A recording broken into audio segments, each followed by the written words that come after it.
এই জন্য একটা ট্রিপ পাওনা রইল ওর। আর্দ্র নুভার দিকে খানিকটা ঝুঁকে ধীর গলায় বলল, প্রণতার মুখটা এমন ব্যাঙের মতো হয়ে গেল কেন? জানিস কিছু? নুভা ফিসফিস করে সকল ঘটনা খুলে বলে আর্দ্রকে। সব শুনে আর্দ্র মনে মনে সমীকরণ মিলিয়ে নেয়। এর জন্যই আনু শুট করে ওদের সাথে ট্রিপে যাওয়ার প্ল্যান করলো। সবকিছুই প্রণতার কাছাকাছি থাকার জন্য।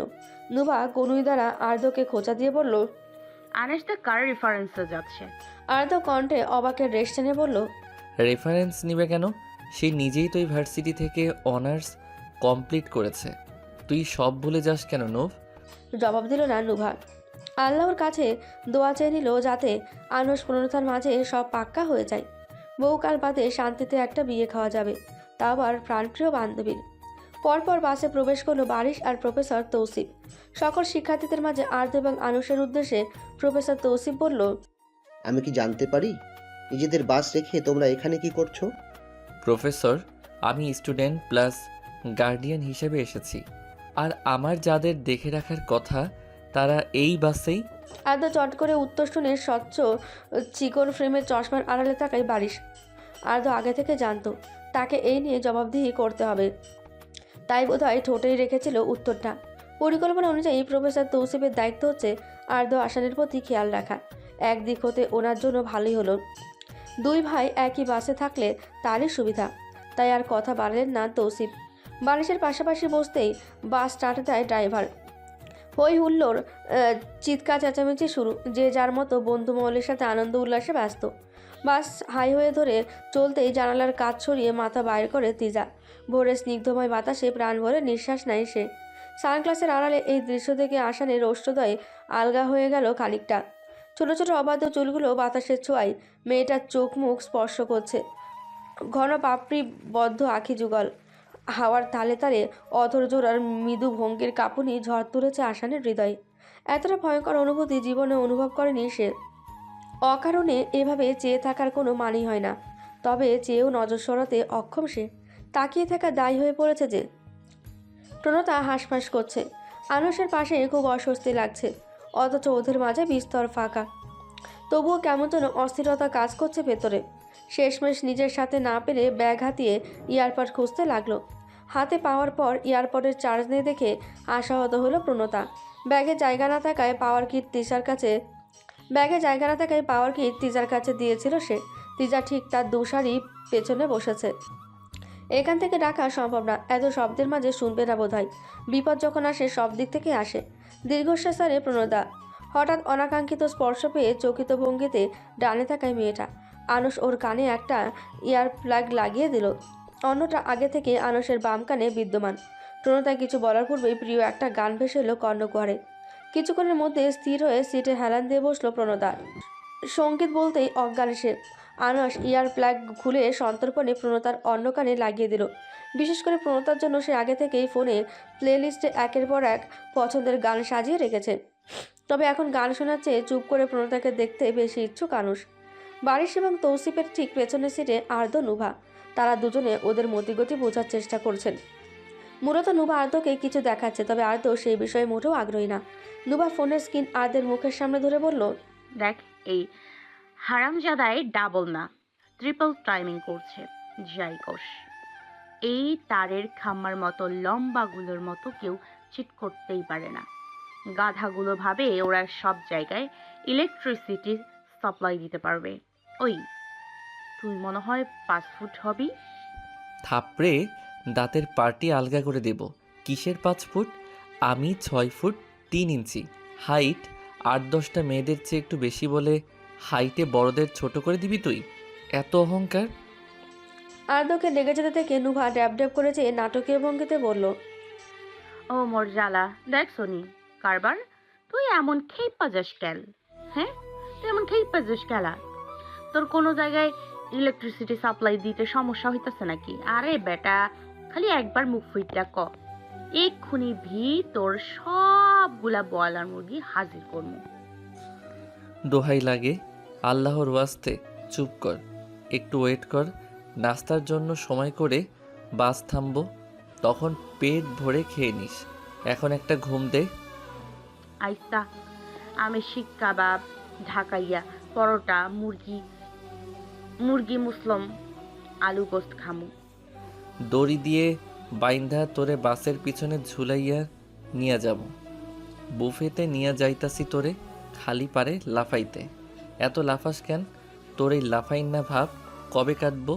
হাতে পায়ে 5 ফুট 6 ইঞ্চি বয়স, 20 পেরিয়ে গেল। বুদ্ধি ওই ক্লাস 2তে যেমন ছিল ঠিক তেমনই আছে। চট্টগ্রাম যাওয়ার পথে ঢাকাইয়া খাবার কই পামু আমি? তোর স্পর্ধা হলো কিভাবে আমার সাথে এভাবে কথা বলার? মরার শখ চড়ছে? তুই মরবার চাস? বেশি করলে তোর লিভার ফুটা করে দিব, অপদার্থ কোথাকার। পারে খালি নাকের ডগায় রাগ নিয়ে ঘুরতে। দেখিস তোর বউ তোরে বিয়ার দিনেই রিজেক্ট করব, অভিশাপ দিলাম। পান থেকে চুন না খসতেই আর্ধ নুভার মাঝে অযাচিত তর্ক বেঁধে গেল। সাউন্ডবক্সে বাজা গানের আওয়াজে দুজনার তুমুল যুদ্ধ কানে বাড়ি খাচ্ছে বারিশ এবং তৌসিফের। উফ, কি ঝগড়া রে বাবা, মনে হচ্ছে ঘূর্ণিঝড়ে ফেঁসে গেছি। বাকিটা পথ কিভাবে কাটবে আল্লাহ মালুম। আপনি ঠিক আছেন স্যার? বারিশ মৃদু মাথা নাড়ালো, তবে তার সম্পূর্ণ মনোযোগ এখনো আর্ধ নুভার ঝগড়াঝাটিতে। হঠাৎ করে নুভা সিটের উপর থেকে ঝুঁকে বারিশ এবং তৌসিফের ঠিক মাথার পাশে ঠোঁটের কিনারার হাত থেকেই মৃদু স্বরে বলল, জানেন স্যার, এখন বাচ্চাদের গরমের ছুটি দিলে মা বাবারা কক্সবাজার সাজে ঘুরতে নিয়ে যায়। আমাদের সময়ে হাজু আর আসানকে টাকলা বানিয়ে দিত। আর্ধ চট করে ওর পাশে এসে একইভাবে বলল, পরের কাহিনী বললি না? একবার নাপিত ভুলে আমার মাথার চামড়া ছিলে ফেলেছিল, তো এসব দেখে এক খাবলায় নাপিতের তালুর চুল উপড়ে ফেলেছিলি। জানেন স্যার, সেই তালুতে আর কখনো চুল গজায়নি। তুই মেয়েদের মতো ভ্যাভা করে কাঁদছিলি কেন? তুই মেয়েদের মতো ভ্যাভা করে কাঁদছিলি বলে আমার মায়া হচ্ছিল। শত হলেও তুই। আচানক নুভার মুখ চেপে ধরে হ্যাঁচকা টান দিয়ে ওকে সিটে বসে আর্ত। বারিশ আর তৌসিফের কাছে ক্ষমাও চেয়ে নিল সে। তৌসিফ একটা ছোট ভুলের কারণে আজীবনের নাপিতের মাথায় চুল জন্য উপড়ে ফেলেছে। কি সাংঘাতিক মেয়ে! বারিশও একই বিষয় নিয়ে গভীর ভাবনায় মগ্ন। আর্ত হাফ ছেড়ে বাঁচল। যদি কেউ জানতে পারে নুভা তারই চাচাতো বোন, তাহলে নির্ঘাত তার দুশ্মনগুলো নুভার পেছনে পড়বে। আর্ত পাশে তাকায়। ঘুম পূর্ণ হয়নি বলে হাই তুলেছে নুভা। জানলার বাইরে তার দৃষ্টি। খাগড়াছড়ির মেন রোড পেরিয়ে গিরিথেবার রিসর্টে উঠেছে সবাই। আজকের রাতটা এই রিসর্টেই কাটাবে। বারান্দায় দাঁড়িয়ে আছে নুভা, দৃষ্টি দূরের পাহাড়ের দিকে। ছোট থেকে সমুদ্র হতে পাহাড়কে বেশি প্রাধান্য দেয় সে। তার মতে সমুদ্র সৈকতে শুধু পানি আর বিশাল ঢেউ। সেখানে শৌখিনতা নেই বললেই চলে। 2-4 জন যাদের প্রাণ চাই ওরা সাবধানে থাকে না। তবে পাহাড়ের মজাই আলাদা। গাছগাছালিতে ঘেরা এই পরিবেশে বন্যপ্রাণীদের সাক্ষাৎ দিলে তো কথাই নেই। সবুজে আচ্ছাদিত প্রকৃতির রূপে ডুবে যাওয়া প্রায় রোমাঞ্চকর অনুভূতি। আধার নামা পাহাড়গুলোর দিকে মুগ্ধ দৃষ্টিতে তাকিয়ে আছে নুভা। সফট ড্রিঙ্কস হাতে পাশে এসে দাঁড়ায় তিজা। ক্যান খুলে চুমুক দিতেই টাওয়ালে চুল বেঁধে প্রকট হলো প্রণতা। এই অসময়ে ওদের হাতে ঠান্ডা সফট ড্রিঙ্কস দেখে খেপে যায় সে। ধূপধাপ পা ফেলে এগিয়ে এসে রেগে বলল, রাতের বেলায় ঠান্ডা কোলা গেলছি? অনেকদিন হয়েছে উচ্চ মাধ্যম পড়ে না বলে বেড়ে গেছিস তোরা। এই ঘাটতার কাহিনী না হয় বুঝলাম, তুই কি করছিস তিজা? Explain me. তিজা ঠোঁট চেপে ধরে। নুভা সেদিকে বিন্দুমাত্র পাত্তা দিল না। ঢকঢক করে তরল গিলে খালি ক্যানটা 2 হাতের তালুতে পিষে ফেলল। প্রণতা কিছুটা দমল। জানে নুভা তাদের কিছু বলবে বা করবে না, তবুও বিষয়টা ধামাচাপা দিল সে। ইতিমধ্যে সন্তর্পণে তিজা প্রণতার আড়ালে গিয়ে দাঁড়িয়েছে। নুভাকে রাখতে দেখলে ভার্সিটির প্রথম দিনের কথা মনে পড়ে যায়। তখন ভয়ে সারা গায়ে শিহরণ বয়ে চলে। নুভা চ্যাপটা কানটা আকাশের দিকে তাক করে চোখ বন্ধ করলো। একদমে চাঁদটার মতো লাগছে ক্যানটাকে। আঙুলের ক্যানটাকে ঘোরাতে ঘোরাতে নুভা বলল, অনার্সটা একটা চান্স পায় না প্রণব। আমি নিজে গ্যারান্টি দিচ্ছি, ছেলে হিসেবে ভালো। আগামী 7টা দিন সময় দে। তোর যদি ভালো না লাগে আমি ম্যানেজ করব পারুকে, কিন্তু এক শর্তে।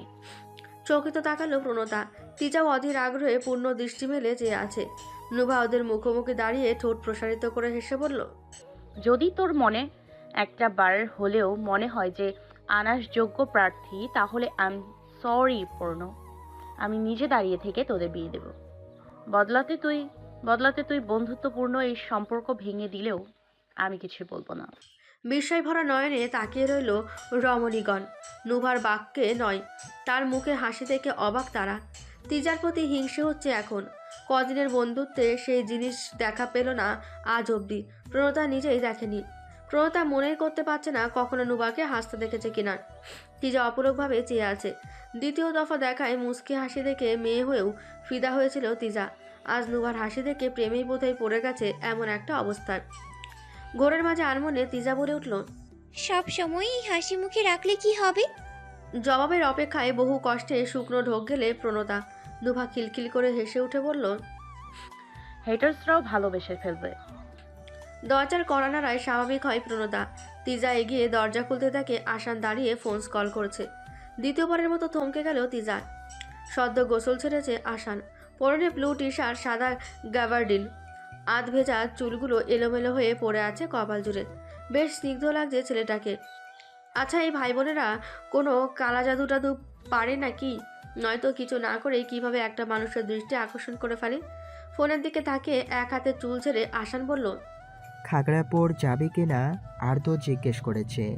আনসোদা বেরুচ্ছে সেদিকটায়, আমিও যাচ্ছি। তৎক্ষণাৎ উত্তর না পেয়ে চোখ তুলে তাকায় আসান। সঙ্গে সঙ্গে জমে অদৃশ্য বরফের মতো হয়ে গেল সে। ব্যাপারটা কাকতালীয় নাকি পছন্দের জানা নেই আসানের। তবে তিজাও তার মতো নীল কামিজ, সাদা সালোয়ার, ওড়না পরেছে। কোমর অবধি চুলগুলো তার হালকা একটা বিনুনি করা, যেন সাত আসমান চাঁদ সহ নেমে এসেছে ধরনীর বুকে। ড্যাব ড্যাব করে তাকিয়ে আছে দুজনাই। পরিবেশ নিস্তব্ধ দেখে নুভা আর প্রণতা বারান্দা হতে রুমে চলে আসে। আসান তিজাকে চুপ করে চেয়ে থাকতে দেখে নুভা বিরক্তির রেশ টেনে বলল, এই দুইটাই একখানে হইলে এমন কাউয়া সাইলেন্স চলে কেন রে? ওই আসাই না। উহুস থেকে বেরিয়ে দুজনে নজর সরিয়ে নেয়। তিজা দ্রুত দরজা ছেড়ে চলে যায়। সেদিকটায় এক নজর বুলিয়ে নুভা এগিয়ে যায় আসানের দিকে। পকেটে হাত গুজে ভ্রু নাচিয়ে তাকায় সে। আসান আমতা করে বলল, আমরা আমরা খাগড়াপুর যাচ্ছি। আর্দ্র তোদেরও সাথে আসতে বলেছে, রেডি হয়ে নে। যেমন ওই অপদার্থর সাথে খালি কাউ কাউ করবো। ওই বান্দরের লগে ঘুইরা মজা নাই। আমি খাওয়ামুনি তোরে। আর্দ্র আনসাদা ওয়েট করতেছে, আয় বোন। আনসের নাম শুনে দেরি না করে মুহূর্তেই রাজি হয়ে গেল নুভা। একটা বাহানায় প্রণতার সাথে ওর কথা তো হবে, বাকি সব গোল্লাই যাক। আসানকে আসছে বলে পাঠিয়ে দেয় নুভা। তিজা প্রণতাকে তৈরি হতে বলে গায়ে স্কার্ফ জড়িয়ে নিল। তিজার কিছু করা লাগলো না। প্রণতা কোনো মতে ভেজা চুল আশ্রে নেয়। অতঃপর তিন বান্ধবী বেরিয়ে পড়ে। খোলা আকাশের নিচে পিলার করা আসনে বসে আছে আর্দ্র, আসান, আনস। নিজেদের মাঝে কথা বললেও প্রত্যেকে নির্দিষ্ট রমণীর চিন্তায় বিভোর। দক্ষিণ দিকটার কটেজের বাহিরে লাইট বন্ধ হয়ে গেছে। যত জলদি সম্ভব সেটা ঠিক করবেন বলে জানিয়েছেন কর্তৃপক্ষ। তবে সেই আশায় তো আর্দ্র বসে থাকবে না। বলা তো চায় না এই সুযোগ নিয়ে কেউ যদি ওদের কিছু করে। অবশ্য নুভা থাকতে বাকি দুজনের গায়ে আঁচ অবধি লাগবে না। তবে এখানে নুভা দ্বারা কোনো ঝামেলা করতে চায় না আর্দ্র। তাই তো শত ক্লান্তি ঠেলে বাইরে যাওয়ার পরিকল্পনা। চারদিকে চোখ বুলায় আর্দ্র। আজ রাতের জন্য পুরো রিসর্ট বুক করা হয়েছে। ফলে আশেপাশে সবাই ভার্সিটির লোকজন। তবুও সেই আধারে এত মানুষের মাঝে এক ঝলক দেখে নুভাকে চিহ্নিত করে ফেলে আর্দ্র। আস্তে ধীরে বর্ষা থেকে উঠে দাঁড়াতেই ওরা এসে হাজির হয় নিকটে। প্রণতাকে দেখেই আনুষ মুচকি হাসি দেয়। বিষয়টা দেখেও না দেখার ভান ধরে প্রণতা। তিজা চোখ লুকাচ্ছে। পণ করেছে সে আসানের পানে চাইবে না, কিন্তু বেহায়া মন তো বাদ মানে না। নিজেকে বুঝ দিতে ব্যর্থ হয়ে যেই আসানের দিকে তাকায়, অমনি দুজন আর চোখাচোখি হয়ে যায়। দ্রুত দৃষ্টি সরিয়ে নেয় আসান। ইস, ভালোই দেখছিল, কিন্তু না, এখনই তাকানোর প্রয়োজন ছিল মেয়েটার। তিজা পারছে না মিশে যেতে মাটির সাথে। হঠাৎ ওদের পশলার মাঝে ভিড়ে বারিশ। প্রফেসরকে দেখে চারজনে স্বাভাবিক হওয়ার চেষ্টায় নামলো, কেবল আর্দ্র, নুভা বাদে। ওরা ফিসফিস করে কি নিয়ে যেন তর্ক করছে। বারিশ গলা ঝেড়ে গম্ভীর কণ্ঠে শুধালো, কোথাও যাওয়া হচ্ছে তোমাদের? আর্দ্র তর্ক থামিয়ে হাসি মুখে বলল, জি স্যার, খাগড়াপুরের দিকে যাচ্ছি। আপনি ফ্রি থাকলে সঙ্গে চলুন। বারিশ আর চোখে নুভার পানে তাকায়। এমন ঘাড়তেরা মেয়ে তার 14 পুরুষ দেখেছে কিনা সন্দেহ। এখনো পরিশ্রান্ত অক্ষি যুগল ঘুমের জন্য আকুলি বিকুলি করছে। বারংবার হাই তুলছে নুভা। তবুও সে এখন ঘুরতে যাবে। কোথাও যাওয়ার ইচ্ছে না থাকলেও কেন যেন নুহার কথা ভেবে যেতে রাজি হয় বারিশ। আর বাহানা হচ্ছে রাতে একা শিক্ষা দিতে যেতে দেওয়া যাবে না, তাই শিক্ষক হিসেবে সঙ্গে যাচ্ছে সে। আর্দ্র আসানের দিক নজর রাখার দায়িত্বের সুবাদে প্রফেসর তৌসিফও যোগ দেয় ওদের সাথে। গ্রাম্য মেঠোপথ ধরে হাঁটছে 8 জন মানব মানবী। নুভা, তিজা, প্রণতার সামনে, পেছনে আর্দ্র, আসান, আনুস, তৌসিফ কথা বলতে বলতে হাঁটছে। পাশাপাশি গম্ভীর মুখে বারিশ। হঠাৎ চেঁচিয়ে ওঠে নুভা। বারিশ কিছু বুঝে ওঠার পূর্বে ঝড়ের বেগে এগিয়ে যায় আর্দ্র। বিচলিত কণ্ঠে বলল, কি হয়েছে নূপ, ঠিক আছিস তুই? চেঁচাচ্ছিস কেন? আশেপাশে কেউ আছে? কাউকে দেখেছিস তুই নাকি? নুভা নাক মুখ কুচকে বলল। ক্ষুধা লাগছে। আর্দ্র হতবিহল হয়ে আশেপাশে তাকায়। একটা টং দোকান কয়েক হাত দূরে, দৌড়ে যায় সেখানে। ফিরে আসে দুটো বাটার বন নিয়ে। রাস্তার পাশে বসিয়ে বন হাতে দিতেই গপ গপ করে খেতে লাগলো নুভা। আর্দ্রের ভীষণ মায়া হলো, সাথে অনুশোচনাও। মিনিটে মিনিটে ক্ষুদা লাগা মেয়েটা সে কখন হতে না খাওয়া খবর অবধি নেয়নি সে। ভাবনার মাঝে আনুশ এসে বলল, নুভারে, আরদের জীবনটা তো তোর খাওয়ার দিকে নজর রাখতেই পেরবে। কি করি দা বল? বাংলাদেশ বললে ভুল হবে। ও মাস্টার এশিয়া, আমি ভোজন রসিক। একজন রাঁধবে, অন্যজন খাবে, এটাই তো নিয়ম। দুনিয়াটা চলেই গিভ অ্যান্ড টেকে। আর দিচ্ছে তুমি নিচ্ছ, তবে তুমি কিছু দিয়েছো? প্রশ্ন শুনে মুখ ভর্তি রুটি নিয়ে নুভা তৌসিফের দিকে তাকায়। চিবিয়ে গিলে নুভা বলল, আমার জানা মতে আপনি ম্যারিড। আপনার বউ, আমাদের ম্যাম রান্না করে খাওয়ায়, আপনি খান। তবে এখন অবধি আপনি কি ওখানে রান্না করে খাওয়াইছেন? তৌসিফ থমকালো। তার মনে পড়ে না সে কখনো কিচেনের সাহায্যের জন্য গিয়েছে। নুভা রুটিতে কামড় বসিয়ে বলল, তবে এখন অবধি আপনি কি ওনাকে রান্না করে খাইয়েছেন? আমার দাদার কড়া নির্দেশ, ঋণ নেবে না কখনো। কোনো দিন থেকে গেলে সেই খোটাটাই সর্বপ্রথম দেওয়া হবে। কিন্তু আমার দাদি বলে পৃথিবীতে সবার সব ঋণ পূর্ণ করা যায় না, যেমন মায়ের ঋণ। তবে আমার সে ঋণ নেই। কিঞ্চিত থেমে নুভা ফের বলল, আই এম ড্যাম শিওর আপনি কখনো কিচেনে পা অবধি রাখেননি। জানি ম্যামের কর্মকাণ্ড ওনার কর্তব্য, কিন্তু আপনি ওনার কাছে ঋণী না হলেও আপনার ধন্য হওয়া উচিত। এমন একজনকে পেয়েছেন। দাদার উসুল অনুযায়ী আমি কিন্তু আদ্রকে ওর প্রাপ্য ঠিকই বুঝিয়ে দিই, কিন্তু দাদির মতের সঙ্গে অমিল হয়। আমি ঋণী থেকে যাই। বারিশ মুগ্ধ নয়নে তাকিয়ে নুভার দিকে। মেয়েটা রাগী হলেও ভীষণ ম্যাচুয়ার। আচরণগত কারণে এই দিকটা ঢেকে থাকে সবসময়। প্রফেসর তৌসিফ পাচ্ছেন এক্ষুনি দৌড়ে যেতে সহধর্মিনীর কাছে। একটু দূরে গাছের আড়ালে গিয়ে দাঁড়ান তৌসিফ। ফোনে কল বসালেন স্ত্রীকে। রিসিভ হতেই কোনোরূপ ভূমিকা না রেখে বললেন, সব কিছুর জন্য আমায় ক্ষমা করে দিও। তোমাকে পেয়ে আমি সত্যিই ধন্য। কি সব বলছেন? আপনি ঠিক আছেন তো? পড়াশোনা তো সবাই করে, কিন্তু শিক্ষিত সবাই হয় না। তাই তো আজ নিজের ছাত্রীর কাছ থেকেই জীবনের সবচেয়ে বড় শিক্ষাটা পেয়ে গেলাম। নুবা বাটার বন দুটো শেষ করে পেটে হাত বুলায়। এখন একটু স্বস্তি লাগছে। ট্রাউজার উঁচিয়ে পায়ের সাথে হ্যাঙ্গিং পানির বোতলটা বের করলো আর্দ্র। মুখ খুলে বোতল নুভাকে বাড়িয়ে দিয়ে বলল, তুই পাকা কথা শিখে গেছিস। দু একটা বলার আগে রে, তুম নাহি সমঝেগে আদর্শন। ফিক করে হেসে উঠল দুজনে। বাকিরা ওদের সাথে তাল মিলালো। মুস্কি হেসে বারিশ কৌতূহলী দৃষ্টিতে তাকায় আর্দের পানে। অনেক কিছু জানার আছে যে তার কাছে। ভোর হতে খাগড়াছড়ি ছেড়ে রাঙামাটির উদ্দেশ্যে বেরিয়ে পড়ে বাস। খুব ইচ্ছে থাকা সত্ত্বেও পাহাড় চড়া হলো না নুভার। তবুও সে হাল ছাড়েনি। রাঙামাটি হয়ে কাপ্তাই হ্রদ যাওয়ার পথে অবশ্যই চড়বে পাহাড়ে।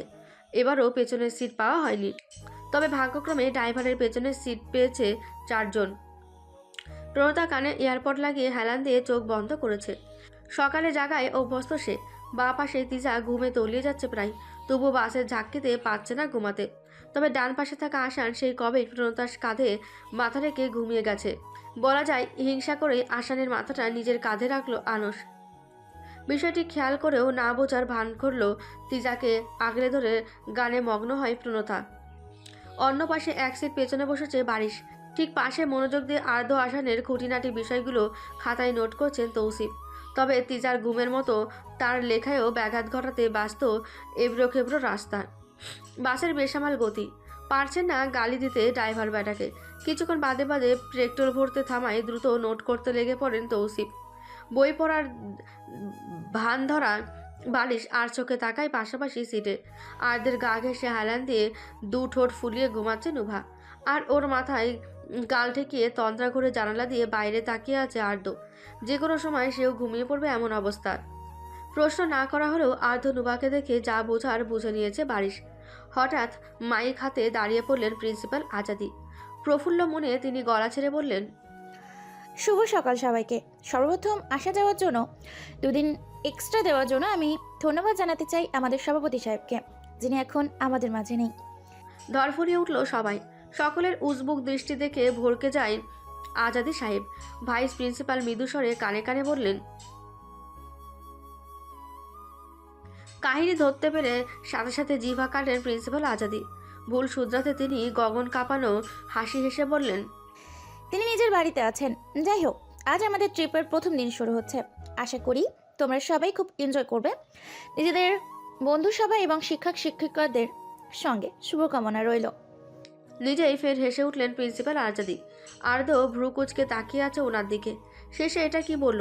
বুইটা ব্যাটায় কি পরীক্ষার জন্য শুভকামনা জানালো? মাথা ঘামালো না আর্দ্র। আজাদি সাহেব ফের বললেন, একটা মজার ঘটনা মনে পড়েছে। একবার আমি আমার বন্ধুর বাড়িতে যাচ্ছিলাম, তো সেখানে যাওয়ার পর ড্রাইভারকে যখন জিজ্ঞেস করলাম ভাড়া কত হয়েছে, সে বলল 2500। তখনকার সময় 1000 অনেক বড় সংখ্যা। তো আমার বন্ধু জিজ্ঞেস করলো এত ভাড়া, সে তো আসল কাহিনী জানে না। আমি বললাম ওই যে হাসনাবাদ থেকে অটো রিক্সায় উঠেছি, তো তাই চালানোর সময় অনেক অ্যাডভেঞ্চারিয়ান লাগছিল। ড্রাইভারকে বললাম ভাই তুমি পিছনে বসো, তারপর চাবি ঘুরিয়ে স্টার্ট আমি দিয়েছি। ভ্রুম ভ্রুম করে ছুটাতে লাগলাম অটো রিক্সা। এখন এটা কিন্তু আমার লাইফের কাহিনী না, কাল রাতে অক্ষম কুমারের ভুল বলে মুভিটা দেখলাম, ওখান থেকে কাহিনী বললাম। নিজে বলে নিজেই হা হা করে হাসতে লাগলেন প্রিন্সিপাল আজাদি। শিক্ষার্থীরা এমন যুক্তিহীন কথা শুনে মোটেও আশ্চর্য হলো না। আজাদি সাহেব এই রকমই। মাইকের সামনে হাসাই আওয়াজ সবার ঘুম ভেঙে গেল। বিরক্ত হলেও কেউ কিছু বলল না। তবে গর্জে উঠল নুভা, ঘুষিয়ে নাক ফাটিয়ে ফেলবো অসভ্য দক্ষ থাকার। সাহস তো কম না, এই সাত সকালে ঘোড়ার মতো নেহ নেহ করে হাসছে।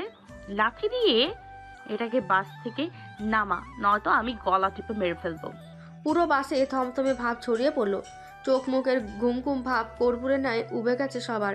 বিস্ময়ে হা করে তাকিয়ে আছে নুভার পানে। আজাদি সাহেবের মুখখানা ছোট হয়ে গেল। আর্দ্র নুভার মাথা বুকে চেপে ধরে বিনয়ী সুর টেনে বললেন, সরি স্যার, ওর ঘুমের ঘরে উচিত কথা বলার অভ্যাস আছে, কিছু মনে করবেন না। প্রকৃতির অন্যান্য রূপকথার ঝলকানিতে চোখ ধাঁধিয়ে যাওয়ার উপক্রম। সেখানে চোখ যায় সবুজে ঘেরাও পরিবেশ, সেই সাথে পাহাড়ি লোকজন তো আছেই। প্রচণ্ড রকম উত্তেজনায় সকালে নাস্তা করতে ভুলে গেছে নুভা। গ্রাম না থাকার সুবাদে আফসোসের শেষ নেই তার। তাই তো এই পাহাড় পর্বতের মাঝে বসবাসরত মানুষদেরকে এক প্রকার হিংসে হয়। কি সুন্দর করে নিজেদের ভিটে করেছে এখানে। কেন রে তোরা ঢাকায় গিয়ে উঠতি, চট্টগ্রামের একটা অংশ ছেড়ে দিতি, সেখানে একটা ছোট্ট বাঁশবাড়ি বানিয়ে থাকতো নুভা। চাকমা মারমা মেয়েদের মতো পোশাক পরত, বনে বাজারে টই টই করে ঘুরে বেড়াতো। উফ, আলাদা এক অনুভূতি। নুভাকে হা করে দূরের পাহাড়ের দিকে তাকিয়ে থাকতে দেখে ওর হাত ধরে ঝাঁকায় তিজা। সদ্বিত এলে ফের আগের মতো উড়নচণ্ডী রূপে ফিরে আসে নুভা। আশান উচ্ছ্বসিত হয়ে বলল, নুভা জলদি চল, চলন্ত ব্রিজে যাচ্ছে সবাই, ব্রিজ পেরিয়ে গেলেই পাহাড়। চকচক করে উঠল নীলাভ ও অক্ষি যুগল। দ্রুত প্রায় তিনজনে এগিয়ে যায় বাকিদের কাছে। খাই ঘেঁষে খানিকটা দূরে বাড়ির একা দাঁড়িয়ে ফোনে কথা বলছে। আজ শার্ট প্যান্টের বদলে টি শার্ট ট্রাউজার পরেছে সে, চোখে গগলস। নুভা এই প্রথম খেয়াল করলো দেখতে বেশ সুদর্শন বারিশ। মেয়েটা ধীর পায়ে এগিয়ে গেল তার নিকটে। বারিশ ফোনটা রেখে নুভাকে কাছে দেখে ভ্রু কুচকালো। কিছুক্ষণ মৌন থেকে নুভা ইশারায় তাকে মাথা নিচু করতে বললেই বারিশ অবাক হয়ে যায়। ঠিক আছে তো নুভা, নাকি খুশিতে পাগল হয়ে গেছে? বিনা বাক্যে দূরত্ব রেখে নুভার দিকে খানিকটা ঝুঁকলো বারিশ। নুভা মৃদুস্বরে বলল, প্রফেসর, আমার মনে হচ্ছে আপনার প্রেমিকা থাকে চট্টগ্রাম, এর জন্য এমন ফিটফাট হয়ে আপনি যাচ্ছেন। ঠিক বলছ না? ধপ করে বারিশের মাথায় আগুন জ্বলে ওঠে। সে দাঁতে দাঁত চেপে বলল, হ্যাঁ, এটা তো মামার বাড়ি আবদার, আমার অচেনা অজানা পাতানো প্রেমিকা আছে, আর আমি নিজের কি না এই সম্পর্ক অবগত। আচ্ছা, তুমি আমার ব্রেনটা কি জীবন কাজে লাগাবে না? জবাব দেওয়া প্রয়োজন মনে করলো না নুভা। এর মাঝে হাঁক পেরে হাজির আর্দ্র, হাতে তার ওয়ান টাইম কাপে চা। নুভাকে বাড়িয়ে দিয়ে বলল, এই চা নিয়ে পুরো রাঙামাটি ঘুরে এলাম, আর তুই এখানে দাঁড়িয়ে মানুষ হলি না উড়নচণ্ডী। নুভা কাপে চুমুক দিয়ে বলল, তুই সত্যি একটা অপদার্থ। এক কাপ চায়ের বদলে ফ্লাক্স ভর্তি চা নিয়ে ঘুরলে এতক্ষণে কয়েকশো টাকা কামাই হয়ে যেত, একটু যদি ঘিলু থাকতো। খালি জানে আগ বাড়িয়ে ঝগড়া করতে, এই বাদে আর কোনো গুণ আছে? মগজে বুদ্ধি টইটুম্বুর বলেই তো এমন বেখেয়ালি ভাব তোর। নুভা পায়ের কাছের একটা পাথর লাথি দিয়ে খাইয়ে ফেলে দেয়। কান খাড়া করে নিচে জলাশয়ে পাথরখানা পড়ার শব্দ পেয়ে বলল, দেখ, নাকটা আমার ছোট হলেও রাগটা এতে ভরপুর। এখানে পরিবেশটা জোশ, চুপচাপ থাক, নয়তো ধাক্কা মেরে এই জলাশয়ে ফেলে দিব। খালি কাপটা আর্দের হাতে ধরিয়ে চলে যায় নুভা। আর্দ্র ফোঁস করে নিঃশ্বাস ছেড়ে দেখলো বারিশ তার পানে চেয়ে আছে। এতক্ষণ তাকে লক্ষ্য করেনি আর্দ্র। বারিশ শুধাই কার মতো হয়েছে? ওষ্ঠের করে মুচকি হাসি আর্দের। দৃষ্টি সম্মুখে নুভার দিকে রেখে মিহি কণ্ঠে বলল, নিজের মতো। পথে হাঁটছে আসান, তিজা, প্রণতা, আনস। গন্তব্য কাপ্তাই হ্রদ। আর্দ্র নুভা সঙ্গে আসেনি। প্রণতা চুপচাপ হাঁটছে। আনস আগ বাড়িয়ে কথা বললেও প্রণতা চুপ করে থাকে। মাঝে মধ্যে হু হা জবাব দেয়। সেই জবাব শুনেই খুশিতে আটখানা আনস। কিন্তু এভাবে কয়দিন চলবে? এই ভেবেই মূলত নুভা প্রণতা আনসকে পাঠাতে চেয়েছিল। তবে প্রণতা আসার সময় তিজাকে টেনে নিল, আর তিজাকে যেতে দেখে আসানও আনসের সঙ্গে বেরোলো। এখন আসান তিজা চোখে মুখে কথা সেরে নিচ্ছে। কিভাবে প্রণতা আনসকে কথা বলার সুযোগ করে দেওয়া যায়? হঠাৎ তিজা প্রণতার হাত ছেড়ে দিয়ে বলল, প্রণু, আমি আর হাঁটতে পারবো না, পা ধরে গেছে, আমি বরং ফিরেই যাই। সে কি, তুই একা যাবি কেন? আমিও যাই, চল। আরে না। হুট করে চেঁচিয়ে তিজাকে হাসকাটানে নিজের পাশে দাঁড় করিয়ে আসান বলল, তুই সব সময় বলতি রাঙামাটি এলে কাপ্তাইরিদের পাশে বসে সেলফি তুলবি। সেই শখ পূরণ করে নে। কিসে পাতা কাল হো না হো। তুই থেমে যায় প্রণতা। আসানের চোখের ভাষা পড়তে বেগ পেতে হলো না। বিনা বাক্যে সে অগ্রসর হতে লাগলো কাপ্তাই হ্রদের পাড়ে। আসান ইশারায় আনসকে পিছু নিতে বলেই উল্টো পথ ধরল তিজাকে নিয়ে। আনস একবার ওর যাওয়ার পানে চেয়ে ছুটে প্রণতার কাছে। পাশাপাশি খানিকটা দূরত্বে পা চালিয়ে জিজ্ঞাসা করে আনস, কিছু বললে না যে ওকে? প্রেম করতে চাইছে, কিভাবে পালন করি? এই প্রথম কিছু চেয়েছে যে। মানে? ভ্রু কুচকালো আনস। প্রণতা মৃদু পায়ে হেঁটে বলে, আসান তিজা একে অপরকে পছন্দ করে, কিন্তু মুখ ফুটে বলতে পারে না। এমনকি অনুভূতি নিয়ে সন্দেহ আছে তিজা। বাকি সব নিজেই বুঝে নিন। ওদের সুযোগ করে দিয়ে নিজে আমার সাথে এলে যে, ভয় করে না তোমার? আপনি বাঘ না ভাল্লুক যে আপনাকে ভয় পাবো? নোভাকে বোঝার পর কাউকে ভয় পায় না, ভয় শুধু সৃষ্টিকর্তার। তুমি সাহসীও বটে, আই লাইক ইট। তা আমাকে পছন্দ করেন কেন? এর জন্য কি নির্দিষ্ট কারণ প্রয়োজন? আলবাত। আনস মৌন রইল। কিছু সময় পর শব্দ করে নিঃশ্বাস ফেলে বলল, জানি না। আমার মাঝে কেন আপনাকে পছন্দ করেছি ভেবে পায় না। গীত গিয়ে পটিয়েছেন নিশ্চয়ই। মনে মনে হাসলো প্রণতা। ভালোই লাগছে আনসকে টিস করতে। দেখা যাক ওর ধৈর্য কতটুকু।